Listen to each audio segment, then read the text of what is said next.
Hi, it is Rebecca Ryan King, and if you haven't guessed yet, today we are talking about memory.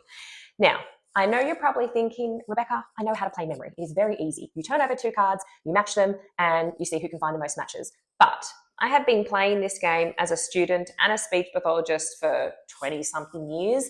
So I want to share with you things that I say and things that I do to make this game a little bit more fun.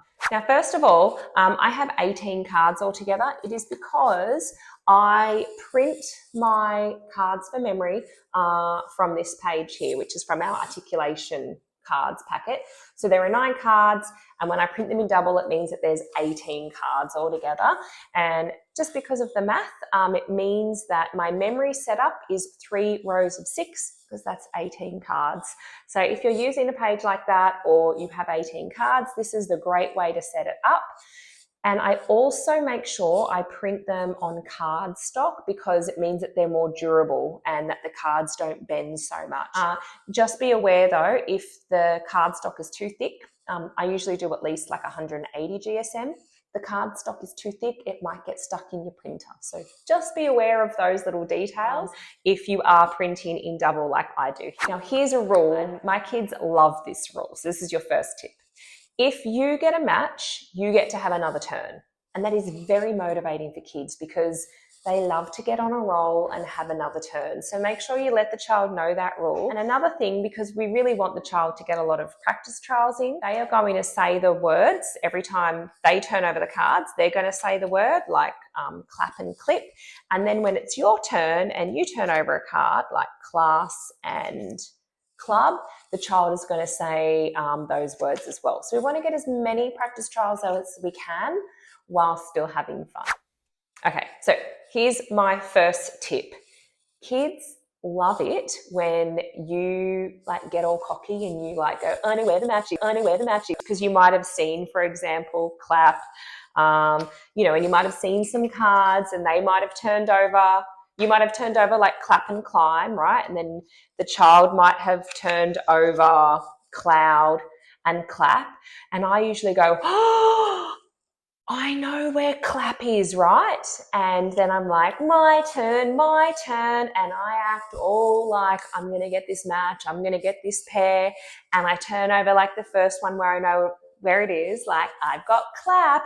And even though in my head, I know that this one here is clap, I like, I draw it out a bit and I'm like, ha ha, and I turn it over and the child, they will laugh their heads off. They will find it so funny that you thought you knew where it was and you made a mistake.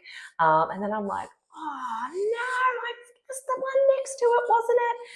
And I act really annoyed. I love doing that because it gives the child the chance to maybe get the first match or to get a match. Because as we know, sometimes our kids can be a bit sensitive and they might want to get a match, especially if you are accidentally finding matches. So that is a really good one, is to pretend that you know where it is and you make a big show and then you choose the wrong one. So that is my first tip on how to make memory fun with kids. Okay, the second thing is we're going to keep using that as an example. Sometimes if the child turns over this one and we both know that they know where the card is, I act really, really sneaky and I'll say, oh, it's this one. Or I might be really, obvious and that it's the wrong one. I'm like, it's this one. And they look at me and I have a little sneaky face. And I'm like, it's this one. And it's like they know that I'm trying to trick them and they love proving me wrong and doing that. So that's another thing I like to do with kids. And it really, it brings the laughter up and it really builds that nice rapport. And they kind of get to know that, I'm trying to be really, really sneaky, but then they can still prove to me that they're going to find the match. So I love doing that as well. The other thing I do is, I will hide the card that it is and I'll say, it's not this one. And they look at me and I'm like, it's not this one. And they, and I have my sneaky face and they think that's really funny and they'll be like, Rebecca, and I'm like, it's not this one, it's that one there. So I purposefully try to redirect them to be sneaky. And again, they make me lift up my hands and they find the match and they're like, ha ha, I got the match. They love proving that they're right. So do those little tactics and you will just have a lot more laughter in your game. And I did this today with a child who at the beginning, they did not want to play memory. So I start pulling all these sneaky tactics and they were laughing their heads off. And now I just sent memory as home practice for them because they had so much fun playing this game. Another thing I might do, and this is really interesting to see how they respond, I might ask them to like remind me. I'm like, oh, can you remind me where it is? Where's that other clap? And it's really funny because then they like to be the one who's tricky and sneaky, and I know most of them will point to a wrong one. I'm like, thank you so much, you reminded me. And then I'm like, what? You tricked me. You just wanted to find that yourself. And again, my kids think that this is absolutely hilarious. So I do all these little things because it just means that we are laughing and having fun while we're playing memory. We're getting a lot of practices in, and the child likes to find those matches. And I'll put it out there, I still find matches too. Like I might still do that and go, I got it. But often I try to make sure that the child does win in this game, because a lot of the time our kids need that. And when they start to get on a roll or they start to do this, I might say to them, do you have X-ray eyes? Do you have superpowers? You are so good at finding all this.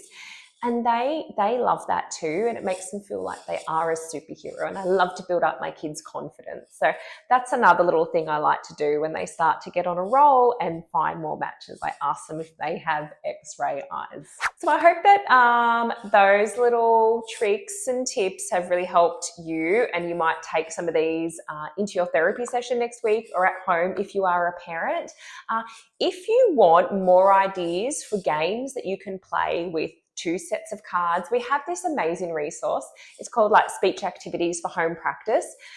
This is for speech pathologists too though, because we've tried to list as many games like memory, like posting, like jump around, the dice game that you can use, and often it is using it with 2 sets of cards. So if you want to just have like a cheat sheet, or if you want to give that to parents, like give them a set of articulation cards, or if you're doing the complexity approach, whatever approach you're using where you can use doubles, you can just give a set of cards like this to your parents. You can give them those pages, and then now they've got all these different homework ideas that they can use at home with their child that hopefully engages them in home practice. So make sure you check that out if you need some more of those ideas. Now, if you found this video helpful, please like or comment and share it on so that we can continue to support parents and students and speech pathologists to treat speech sounds disorders more confidently. Thanks for watching.